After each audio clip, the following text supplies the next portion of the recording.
Ketua Divisi Hukum dan Pengawasan Pak Syahrul Awaludin dan Kasubag Teknis dan Parmas Ibu Atik Musrifah. Dan yang saya hormati, saya banggakan Bapak Ibu, rekan-rekan insan pers yang tergabung dalam berbagai, ada yang sebutannya ikatan, komunitas, ya. Dari kalau satu-satu tadi sudah diabsen, berbagai forum atau ikatan atau komunitas atau asosiasi dalam media di Purwakarta. Yang pertama-tama saya ingin menyampaikan mungkin dan mengingatkan kepada Bapak Ibu sekalian bahwa hari ini kita masuk ke dalam hari pertama masa tenang, sekaligus hari H-3 menjelang pemungutan dan penghitungan suara. Jadi hari pertama masa tenang dan H-3 menjelang pemungutan suara. Nah, dalam konteks hari ini kita mensosialisasikan tahapan masa tenang ini masuk ke dalam tahapan, salah satu dalam tahapan inti, yaitu tahapan ke-8 dari 11 tahapan.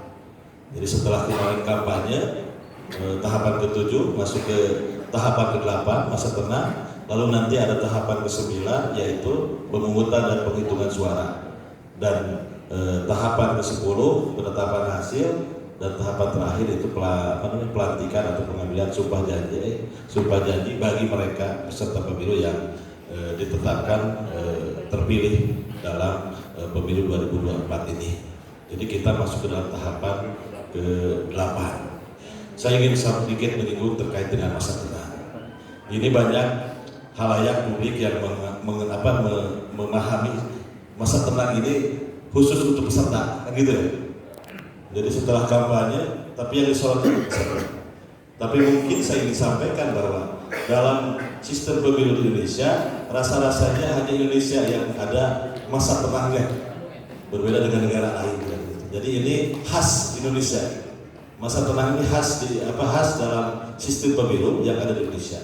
Ada masa tenang. Kita ketahui dalam masa tenang ini yang paling umum, Bapak Ibu sekalian mungkin mengenalnya, bagaimana peserta pemilu menghentikan segala aktivitas kampanyenya, baik itu pertemuan terbatas, pertemuan tatap muka, lalu rapat umum atau kampanye terbuka dan sebagainya, lalu iklan di media, itu diberhentikan tadi malam jam 23.59, kira-kira seperti itu.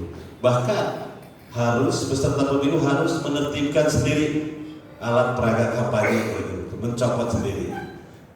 Ini sekarang tadi kalau saya lihat rekan-rekan kami di Bawaslu dan Satpol PP ini yang paling utama itu sudah bekerja untuk menggantikan, untuk memastikan segala alat peraga kampanye itu sudah dibersihkan maksimal nanti H-1, kira-kira seperti itu. Itu yang pada umumnya kita ketahui terkait dengan masa tenang.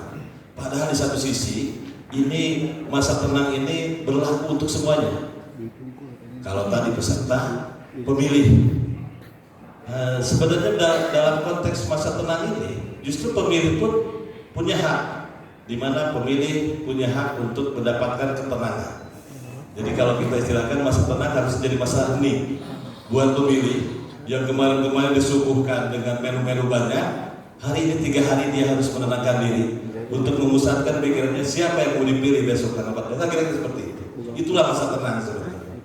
Dan tentu saja untuk kami pun di KPU atau di penyelenggara atau stakeholder terkait di TNI, Polri dan sebagainya, apalagi terutama buat kami, justru di masa tenang ini kami lebih memfokuskan lebih maksimal dalam menghadapi hari H nanti, sehingga nanti pada saat pemungutan dan penghitungan suara nanti kita bisa melaksanakan dengan baik dan benar, sukses tanpa ekses, kira-kira seperti itu. Jadi kami sedang mengoptimalkan sekarang.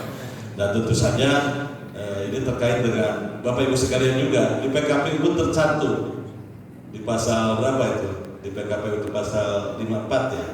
Di situ dikutip bahwa termasuk media, termasuk insan pers.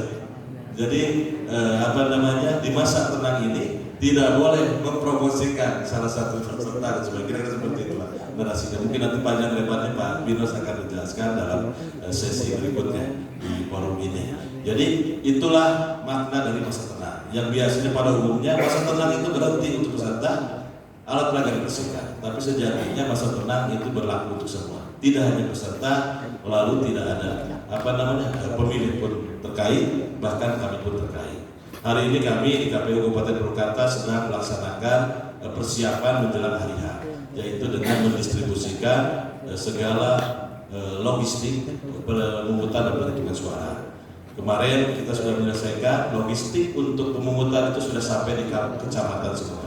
Hari ini kecamatan sedang melaksanakan distribusi ke masing-masing PPS atau tingkat desa. Dan nanti dipastikan H-1 segala logistik untuk persiapan pemungutan dan penghitungan itu sudah ada di TPS nanti. Nah ini yang kita ingin pastikan. Jadi kami memastikan berupaya dan berikhtiar semaksimal mungkin untuk melaksanakan pemungutan dan penghitungan dengan sukses tanpa ekses, baik dan benar, kira seperti itu.